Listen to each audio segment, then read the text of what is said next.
क्या उस टाइम पे तो दिमाग खराब हो गया था, क्या करना है क्या नहीं, कुछ समझ नहीं आ रहा था, लिटरली हैड हम रो पड़े थे उस टाइम पे। देख के मैं वो रह गया कि तो यार हमारे वाला सेम हाँ डे जो कांड हुआ था, ये तो वही वाली उसी दिन वही की वाले। है। तो मैंने एकदम से फिर आपका इंस्टाग्राम हैंडल, ऐसा तो कोई पॉसिबिलिटी है ही नहीं कि सर्बियन इमिग्रेशन के लोग इंडिया में प्रेजेंट हो एयरपोर्ट पे।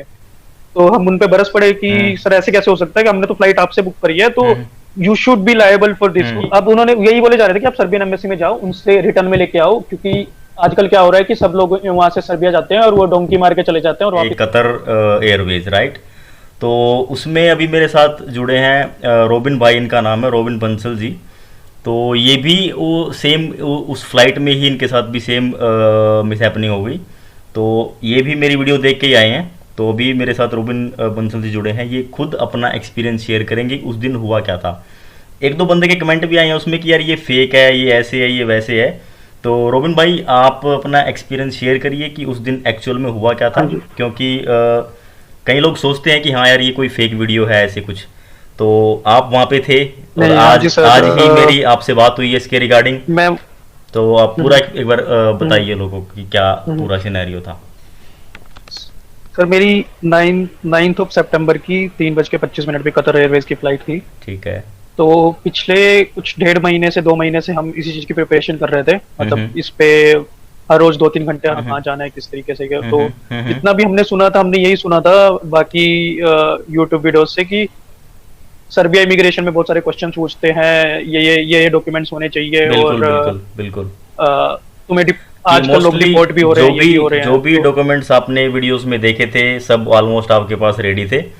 और जो आपने सब भी मुझे भेजे सबके सब हैं मेरे तो पास रेडी वीडियो थे। पे आप लोग देख सकते हैं जो डॉक्यूमेंट्स आपने मुझे भेजे हैं। तो वो भी तो मैं ऑलमोस्ट सारे डॉक्यूमेंट्स आपके इवन पास की रेडी थे। इवन कि मेरे मेरे पास अभी मैं आपको स्क्रीन शेयर करके मेरी ड्राइव भी दिखा सकता हूँ। मैंने एक प्रॉपर हम्म फोल्डर बनाया हुआ है जिसमें मैं और मेरा फ्रेंड दोनों जाने वाले थे। उसमें हम्म हर एक चीज का एक प्रॉपर सब फोल्डर बना हुआ है, ओके। होटल्स, आइटनरीज, टिकट्स, ठीक है। वीजाज, जो हम्म करेंसी के जो भी हम्म बिल्स होते हैं, उन चीज का, हर हम्म। चीज का बेसिकली तो रोबिन वो भाई बना हुआ है। आप जब अब वहाँ पे गए दिल्ली एयरपोर्ट पे, ठीक है, तो फिर वहाँ पे हाँ जी स्टार्टिंग से बताइए कि क्या हुआ उस दिन। सर, हम पहले एक लाइन में खड़े हुए थे, काफी लंबी लाइन थी वो। तो हम्म उसके बाद हम जब वो लाइन के करीब पहुंचे तो उन्होंने हमारे पीसीआर देखा, और उसके बाद उन्होंने पूछा कि आपका क्या वेब चेक इन है या नॉर्मल चेक इन है। हम्म तो हमने कहा वेब चेक इन है हमारा, चेक इन हम ऑलरेडी कर चुके हैं, हमारे पास पास भी है वो वाला, प्रिंट आउट भी है। ओके। तो उन्होंने कहा कि वेब चेक इन की लाइन अलग है, आपको समझ नहीं आता कि इतना बड़ा साफ दिख रहा है वहाँ पे लिखा हुआ। ठीक है। लोगों से छुपा हुआ था वो, कुछ कहीं एक जगह लिखा हुआ था। ठीक है। तो फिर हम वेब चेक इन वाली लाइन में जाके खड़े हो गए। हम्म।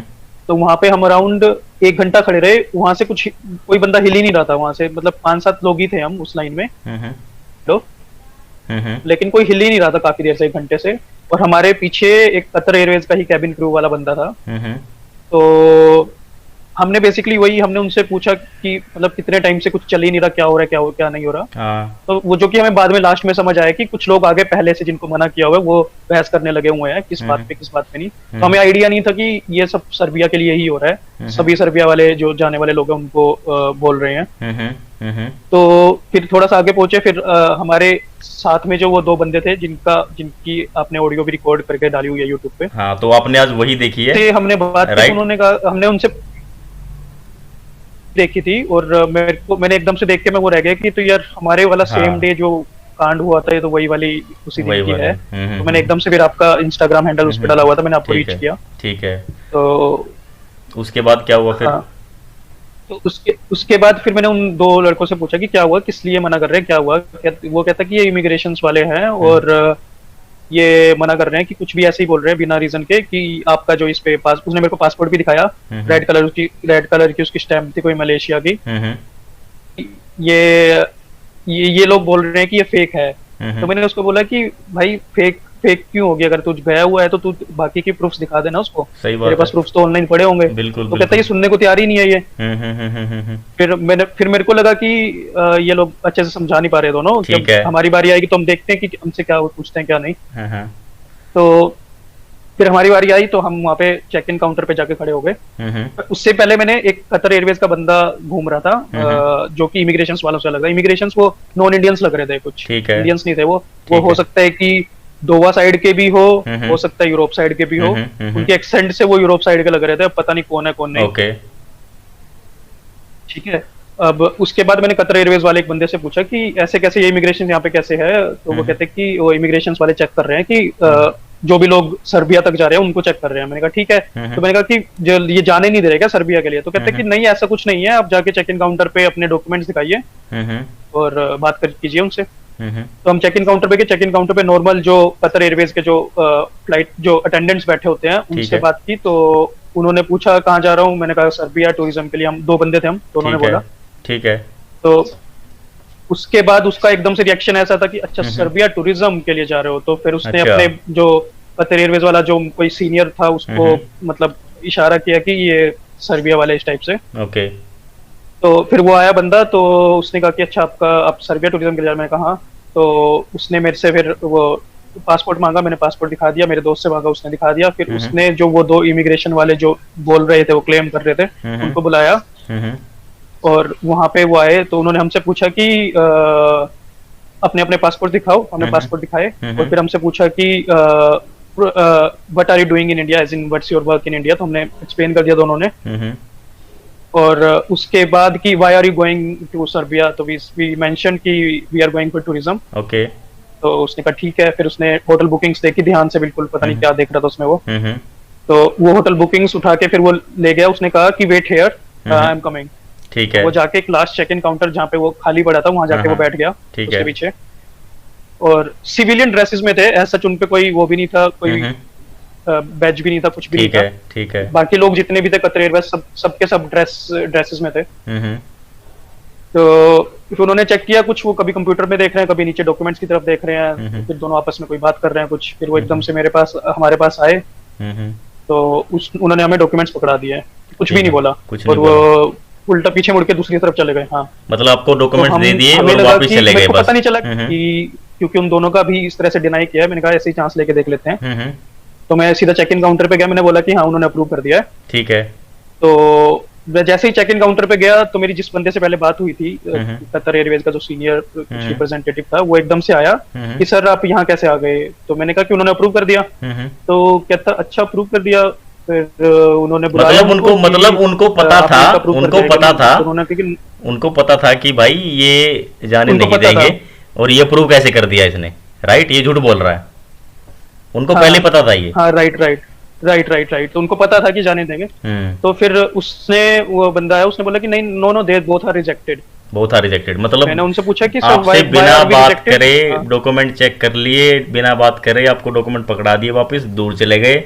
उसके बाद जब आप काउंटर पे गए तो उन्होंने बोला कि भाई यू आर रिजेक्टेड, राइट? हाँ राइट। तो फिर आपने क्या बोला? Why are we rejected, what's the reason? मैंने बोला कि why are we rejected, what's the reason, कि मेरे पास डॉक्यूमेंट सारे हैं। तो उसने कहा कि your all your hotel bookings are from booking.com and they are not paid. मैंने कहा कि sir firstly they are mixed bookings, some are from booking.com and some are from Hostelworld एंड other panels as well. Okay. हाँ, other platforms as well. तो उसने कहा कि नहीं you don't want to come back to India. फिर मैंने कहा कि sir why would I not come back to India? I have my loving family here. I have my friends here, everyone here. तो वो सुनने को तैयार ही नहीं है, वो बिल्कुल नहीं बोल रहा। Okay, tell me why you want to go to Serbia? हाँ, why you want to go to Serbia? Why Serbia? Why not other country? एकदम से उसने मेरे को बम्बार्ड कर दिया क्वेश्चन से कि India is also beautiful borders with, इस टाइप से मैंने बता दिया कि Serbia shares its border with Hungary and Bosnia. तो जैसे उसने हंगरी सुना वो और ज्यादा भड़क गया कि हंगरी बोल रहा है, ये पक्का हंगरी की तरफ से भागने वाला है। ठीक है। हाँ, फिर क्या फाइनल मतलब क्या कंक्लूजन निकला? वो दोनों तो चले गए। वो दोनों जो इमिग्रेशन क्लेम कर रहे थे, इमिग्रेशन वाले हैं। उसके बाद हमने कतर एयरवेज वालों को पकड़ा, वो दो बंदे थे। तो हम उन पे बरस पड़े कि सर ऐसे कैसे हो सकता है कि हमने तो फ्लाइट आपसे बुक करी है, तो you should be liable for this, कि हमें बोर्ड क्यों नहीं करने दे रहे आप हमें कुछ रीजन तो दीजिए ना। हम ऐसे क्यों माने कि रोबिन भाई तो आपके भी हो सकते हैं। देखो आपने जो फाइट करी है, आपको इंग्लिश भी आती है, आपको हिंदी भी आती है, ठीक है, you know very well how to talk and everything. कुछ लोग ऐसे होते हैं कि जिनको इंग्लिश भी नहीं आती, मतलब अच्छे से वो एक्सप्लेन नहीं कर पाते, but they are still genuine travellers. नहीं, there was a couple, right, there was a couple behind us, वो अराउंड 45-50 की एज के थे। हाँ, तो उन्होंने उनके अराउंड पूरी बुकिंग कराई हुई थी उन्होंने 2-2.5 लाख रुपए डाल के, हाँ, तो पूरा उनको भी टूर नहीं पैकेज जाने लिया हुआ दिया, था उनको भी नहीं जाने दिया, किसी राइट। टूर एजेंट से जिससे भी लिया होगा। हम्म। उनको भी नहीं जाने दिया। अब उनको लगा कि उनको इंग्लिश इंग्लिश नहीं बोलनी आती थी, उनको लगा कि यार सबको नहीं जाने दे रहे तो हमारा भी सेम ही रीजन होगा, ठीक है। तो वो हमें बार बार बोल रहे हैं कि आपको इनसे मिलना है तो सर्बियन एम्बेसी में जाओ, सुबह आपको ये मिल जाएंगे। मैंने कहा यार सुबह की बात ही क्यों आ रही है, सुबह कोई मतलब जाएंगे ही तो नहीं अभी बनता की तो यार, फ्लाइट निकल गई ना, इस पे इतना फ्लाइट पैसा निकल लगाया गई हुआ है। ऑब्वियसली यार, ये तो कोई हाँ, बात थोड़ा है ऐसे। हाँ, हाँ, तो उस पे हमने बेसिकली लास्ट टाइम तक रिक्वेस्ट करी उनसे। उन्होंने क्या मैंने कहा, यार जवाब देखो दिया अभी ये लोग चले गए, रोबिन भाई, अब ये जो, पीछे से कोई और बंदा हाँ, आता है। जो जो एयरलाइंस उन्होंने वाले कहा थे, कि उन्होंने क्या जवाब हम्म, दिया? हम्म, उन्होंने क्या यार जवाब तो दिया? उन्होंने बोला कि ये देखो इमिग्रेशन वाले हैं, we can not override immigration decision, ठीक है। जो भी इमिग्रेशन ने बोला है हम उस पर ओवरराइड नहीं कर सकते, हमारी एयरवेज को उससे उस पे बात आ जाएगी, उस पर बता ठीक है। जाएगी, तो एक बट बारी के लिए कुछ टाइम तक वो इतना ज्यादा डिफेंड कर रहे थे ना, तो मेरे को लगा कि हाँ यार ये सच्ची में इमिग्रेशन वाले होंगे। तो धीरे धीरे मैं अपना फ्लो छोड़ रहा था। मेरे को लगा अच्छा। कि यार अब तो यही है कि जितना तुम रिक्वेस्ट करोगे, एक लास्ट टाइम तक, लास्ट मिनट तक जो तुम ट्राई मारोगे ना, वो में भी काम आ जाए कुछ ना कुछ। ठीक इवन है। कि मेरे माइंड में ये भी था कि क्या पता ये पैसे को लेके ना हो, इनको पैसे दें और तो वो हो जाए। तो मैंने उनको ये भी बोला कि sir, if any kind of help we can do, I mean we want to board this flight desperately, we have been planning for this day, और आज एकदम से ये हो गया। हमारी इतनी फीलिंग्स अटैच थी इन सब चीजों से, और आपने एकदम से ये सब बोल दिया। तो अब वो मान ही नहीं रहा। मैंने कहा कि देखो सर, अब वो दोनों इमिग्रेशन वाले चले गए, इसके पीछे से कोई और बंदा आता है, इमिग्रेशन वाले तो चेक करने के लिए है ही नहीं ना। अब उनके लिए कौन है चेक करने वाला? तो उनको रोबिन कौन भाई देखेगा? एक बात या तो बताइए, उनके लिए ये हम आपको उनके वो आपको डॉक्यूमेंट्स। सुनिए मेरी बात, आपको बोल रहे थे कि वो इमिग्रेशन वाले हैं, हाँ राइट। जी। तो मैं एक क्लियर चीज कर दूं यहाँ पे, जो भी ये भाई वीडियो देख रहा है सुन रहा है, इमिग्रेशन जब आप इंडिया से बाहर जाते हो तो इंडियन इमिग्रेशन होता है, मतलब इंडियन पीपल होते हैं, अपने देश के लोग होते हैं इमिग्रेशन पे जो चेकिंग करते हैं। बाहर का बंदा कोई इमिग्रेशन पे यहाँ पे नहीं आएगा। इमिग्रेशन आपका होएगा जिस भी कंट्री में आप जाओगे, वो कोई सी भी कंट्री हो, राइट। तो दिस इज ए कम्प्लीटली लाई, ठीक है। Right, right. हाँ, तो बिल्कुल ये झूठ बोला उन्होंने आपसे। और तो फिर आगे बताइए। हाँ, उसके बाद ठीक है, उस टाइम पे तो दिमाग खराब हो गया था, क्या करना है क्या नहीं, कुछ समझ नहीं आ रहा था। लिटरली हैड हम रो पड़े थे उस टाइम पे। नहीं होता है यार, होता है। तो हाँ, तो फिर सुबह हम एम्बेसी पहुंचे। एम्बेसी वाला बंदा वो डॉक्यूमेंट लेके आया कि रिटर्न, उसमें मेंशन था सब कुछ कि जो भी इंडिया और सर्बिया के बीच में डिप्लोमेटिक रिलेशंस है, कि there is as of 26th of August 2021 there is no quarantine required for any Indian in Serbia। ठीक है। और मेरे ख्याल से दो जो सर्विलेंस फॉर्म और वो चाहिए होते थे, अब वो भी नहीं चाहिए होते। अब वो भी नहीं चाहिए, ठीक हाँ, है।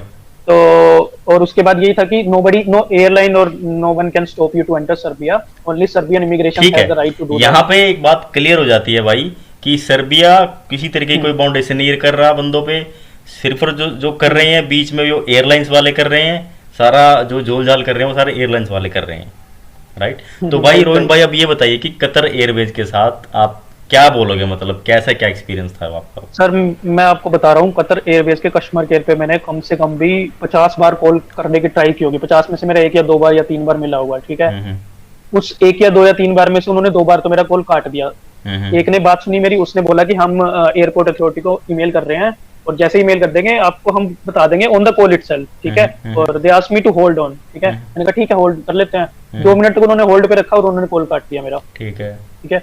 उसके बाद मैंने दोबारा कॉल किया, ये वो, तो एक और बंदे से बात हुई, उसको मैंने समझाया, तो वो मेरे को बोला कि यार यहाँ पे पावर कट हुआ था इसलिए कॉल्स कट हो गई थी सबकी। फालतू के रीजन दे ठीक रहे है। हैं, हाँ, फालतू के रीजन। तो फिर उसने भी कुछ नहीं सुनी। उसने मेरे को कहा कि ऐसा तो कोई प्रोविजन ही नहीं है, हम तो मेल भेज ही नहीं सकते, और हमारा काम तो सिर्फ ये है कि रिजर्वेशन करना या बुकिंग को मॉडिफाई करना। मैंने कहा कस्टमर केयर आपने नाम का ठप्पा लगवाया हुआ है, तो कस्टमर केयर का मतलब यही होता है कि कस्टमर को सर्विसेज प्रोवाइड करोगे आप। बिल्कुल कुछ बिल्कुल उसको प्रॉब्लम आ रही है तो उसको सुनोगे आप। बिल्कुल मैंने कहा कम से कम मेरी टिकट तो फाइल करो ना आप। अब डिटेल्स तो निकलती रही, मेरी टिकट तो कहीं पे फाइल करो। सही बात है। हाँ, कि केस तो फाइल करो कि ये ऐसे ऐसे हुआ है इस पीएनआर के अगेंस्ट, वो देखेंगे, they will look forward into the matter. तो अब वो नहीं कुछ करने को नहीं तैयार कि हमारा तो ये काम ही नहीं है, आपको एयरपोर्ट अथॉरिटी से रीजन लेना चाहिए। मैंने कहा उन्होंने दिया ही नहीं इतनी बार बोलने के बाद भी। तो अब मैंने सर्बियन एम्बेसी से तो मिल ही गया, और सर्बियन एम्बेसी से वो रिटर्न डॉक्यूमेंट लेके हम दोनों और जो वो कपल था वो हम चारों चले गए एयरपोर्ट की तरफ। वापिस आप वापिस चले गए? एयरपोर्ट की तरफ चले गए कि इनसे बात करके आनी है एक बारी। ठीक है। ठीक है, तो उन्होंने यही बोला था कि आप रिटर्न में ले आइए मॉर्निंग हाँ में, ठीक है, बात हो गई काउंटर पे आ आपकी, जाइए आप हम वापस चले गए एयरपोर्ट पे, अब बताइए क्या हुआ। हाँ। तो मीनवाइल जब मैं जा रहा था एयरपोर्ट पे, मैंने इंडियन एम्बेसी ऑफ सर्बिया में कॉल किया। हम्म। ठीक है, इंडियन एम्बेसी ऑफ सर्बिया में मैंने उनको समझाया कि हमारे साथ ऐसे ऐसे हुआ है। हम्म। तो उन्होंने कहा कि ऐसा तो कोई पॉसिबिलिटी है ही नहीं कि हम्म। सर्बियन इमिग्रेशन के लोग इंडिया में प्रेजेंट हो हम्म। एयरपोर्ट पे। देखा। ऐसा तो कहीं देखा, से ये कोई वही बात पॉसिबल आ नहीं गई है। ना जो मैंने आपको बोली, ये वही बात आ गई ना जो मैंने आपको बोली हाँ थी अभी, कि भाई वो कंट्री वाले यहाँ पे इमिग्रेशन नहीं कर सकते, कोई रीजन ही नहीं बनता यार। हाँ हाँ हाँ, तो उन्होंने यही बोला। फिर उन्होंने ये कहा कि देखो यार, हम इस मैटर में नहीं देख सकते क्योंकि हम जो हमारा जो काम है। इस वीडियो को आप ज़्यादा से ज़्यादा शेयर करना, जो भी भाई ये वीडियो देख रहा है, ताकि लोगों को पता चले कि कतर एयरवेज कर जो भी कर रहा है तो क्यों कर रहा है, राइट। और अपनी जो भी भाई ट्रिप लाखों रुपए लगा के बंदा प्लान करता है, वो अपने पैसे बचा सके और किसी दूसरी एयरवेज से वो अपनी ट्रिप प्लान करे। तो भाई कतर एयरवेज का सीन ये है, ये रोबिन भाई जो हमारे साथ हैं इन्होंने भी बताया, और जो पिछली वीडियो थी मेरी उसमें भी लोगों को पता चला। तो इस वीडियो की ज़्यादा से ज़्यादा शेयर करो। रोबिन भाई आप बताओ फिर क्या। मैं वही बोलूंगा कि ये कोई फेक सीन नहीं है यार, इस पे बहुत ज्यादा पैसे, फीलिंग्स सब अटैच था, टाइम अटैच था। कोई फेक कुछ नहीं है। जो पिछली ऑडियो थी वो भी फेक नहीं थी, ये भी फेक नहीं है। ऐसा नहीं है कि कोई हम मिले हुए हैं, कुछ ऐसा है। तो नहीं, वो तो रोबिन भाई स्क्रीन पे सारे डॉक्यूमेंट्स वगैरह सारे आ जाएंगे, आप लोग देख भी सकते हैं उसको। तो भाई सबसे रिक्वेस्ट है ज़्यादा से ज़्यादा इसको शेयर करना, और शेयर करो और क्वेश्चन करो, आप ट्वीट करो कतर एयरवेज को। मैंने भी करा था, बट सिर्फ एक रिप्लाई आने के बाद उनके उसके बाद उनका कोई रिप्लाई नहीं आया। तो आप लोग भी इसको ट्वीट करो। ट्विटर का हैंडल आप उसको डिस्क्रिप्शन में मिल जाएगा, आप वहाँ पे जब उनको पूछो कि भाई ऐसे क्यों कर रहे हो इंडियंस के साथ, इतने पैसे लगा के बंदे जा रहे हैं, तो यार ये कोई वैलिड रीज़न आप देते नहीं हो, फालतू की बकवास करते हो, और ऊपर से ये मतलब लाखों पैसे बर्बाद लोगों के। तो भाई ये नहीं होना चाहिए, और मैं कहूँगा सबसे रिक्वेस्ट करूँगा इस वीडियो को ज़्यादा से ज़्यादा शेयर करना।